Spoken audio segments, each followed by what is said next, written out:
In this video we are going to talk about top 10 most terrifying Christmas traditions from around the world. So before starting, please like this video and subscribe to this channel for future updates. It's Halloween, not Christmas, when you see spider webs, cemeteries, people in costumes, and ghost stories, right? Hold up, let's rethink this. One of the most remarkable similarities between Thanksgiving and Christmas is that both celebrate the giving of gifts. Number 10. Night of Radishes. A celebration known as the Night of the Radishes has a long history in Mexico. It all began in 1897 in the Central Plaza of the city of Oaxaca, and ever since then, it has gone from strength to strength.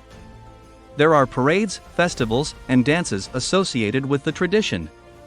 The radish, however, is the star of the show, as its name suggests.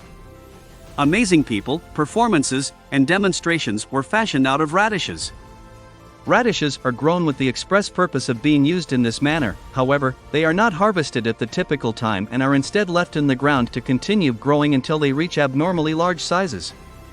Radishes have the potential to reach a length of 50 centimeters and a weight of up to 3 kilograms. The 23rd of December is recognized as National Radish Day. Nevertheless, the celebration continues for a few days up to December 25th, just like any other excellent party would. Number 9. Cara Kessely. Goblins that live underneath and are known as Cara Kessely are said to emerge to the surface over the 12 days leading up to Christmas in order to cause mischief. According to the vast majority of legends, this beast is covered in black hair and resembles a human in appearance but possesses horns and tails. Some Greeks may burn incense or even put smelly old shoes in the fireplace in order to keep rid of Karen Zulav away from their homes. And the other was hanging on the door of the Dark Cross on the evening before Christmas. Number 8. Baby Jesus and Spider. If you believe that Christmas simply would not have been the same without the internet as a decoration, then it is time for you to go to Poland. In Polish tradition, spiders are said to represent generosity and a prosperous future. According to one of the folktales that originated in Poland, the infant Jesus was shivering when he was born, so a spider fashioned a warm blanket for him out of his web. Therefore, in Poland, it is common practice to decorate Christmas trees with artificial spider webs or cobwebs. A custom like this can also be found in Germany and the Ukraine. They originated in myths and stories. The impoverished mother in the Ukrainian folktale was unable to purchase Christmas decorations because she lacked the necessary funds. When the youngsters woke up in the morning, they discovered a Christmas tree that was covered in spider webs. There's no doubt that it wasn't a particularly joyous spectacle, but as soon as the first rays of light hit the web, it turned golden and silver. Number 7. Insect eating. Candy in the form of horrible creatures such as gummy worms or beetles is fitting for Halloween, but it is not connected with Christmas because of this.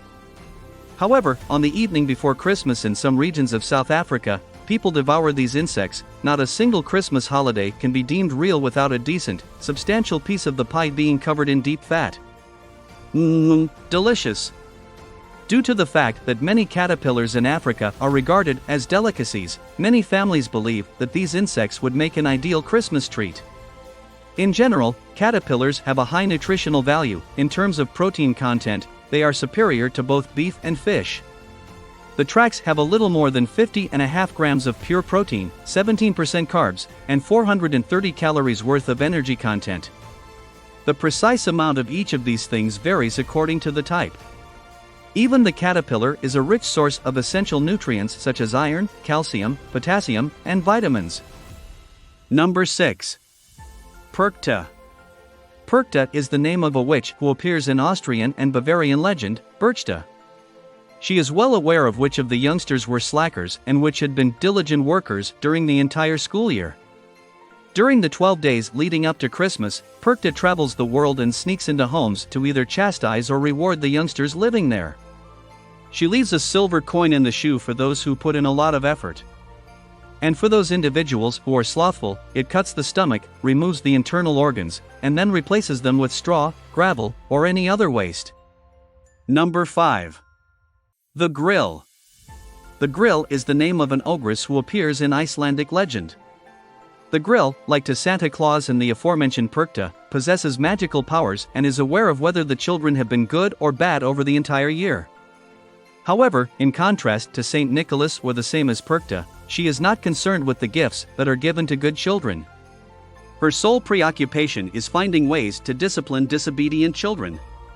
On the evening before Christmas, she emerges from his mountain hideaway and hunts the youngsters of the nearby villages in order to obtain a meal that will fulfill her hunger. Her favorite recipe is a slow-cooked stew made of children who disobey their parents, whether they are males or girls. They say that she never satisfies her appetite and that she is perpetually hungry. It wasn't always a Christmas character, but in the 17th century, it got associated with Christmas cat and Jolasveiner, and it was declared their mother. The grill wasn't always a Christmas character. Number 4. Mari Lwyd. Imagine, it is New Year's Eve. You are a small Welsh child. You hear a knock on the door. You open it. Looming over you is a creature with a horse's skull, wearing a long, billowing cloak and trailed by people chanting. In the horse's eye cavities are fake eyeballs. Its mouth is slightly ajar. You are paralyzed in terror. As you wet yourself in fear, adults around you wish each other Happy New Year. Number 3. Hans Trapp. According to Alsatian lore, Hans Trapp was a local man renowned for his greed and unscrupulousness. He used witchcraft and deals with the devil to become rich. After being excommunicated from the Catholic Church, he lost his wealth and social standing. He took to roaming the countryside disguised as a scarecrow. At some point, Hans Trapp became consumed with the idea of tasting human flesh. He lured a shepherd boy to his death, then cooked him over a fire. Before Hans Trapp could take his first bite, however, God, finally feeling that things had gone too far, struck him with lightning. Hans Trapp died, but he returns sometimes on Christmas, to go from door to door looking for young, tasty children. Number 2. Christmas in Graveyard.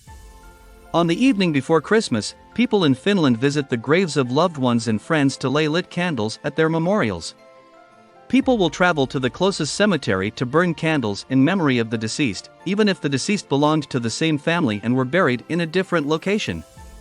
On the evening before Christmas, tens of thousands of candles are lit across all of Finland's cemeteries. Even those of us who have not lost someone recently often take a stroll through the cemetery to take in the festive atmosphere.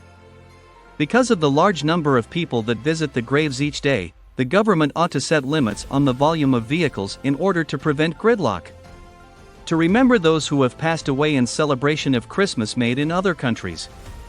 For instance, in Portugal, a holiday known as Canada Day is observed as both a celebration and a day of sadness. Families gather around the dinner table to remember their loved ones who have passed away. Number 1. Cuama del Diablo. The answer is that there is a nation that celebrates Christmas with traditions that involve the devil. On December 7th, Guatemalans commemorate La Cuama del Diablo, which literally translates to the burning of the devil. Garbage that has been gathered over the course of a year is collected from Guatemalans in their houses. This includes worn-out clothing, damaged furniture, and other items. The next step is for each household to construct an effigy of the devil, which is then placed atop the garbage pile. And then it was all set ablaze. The fires represent the casting out of Satan and the welcoming of the newborn Jesus into the world.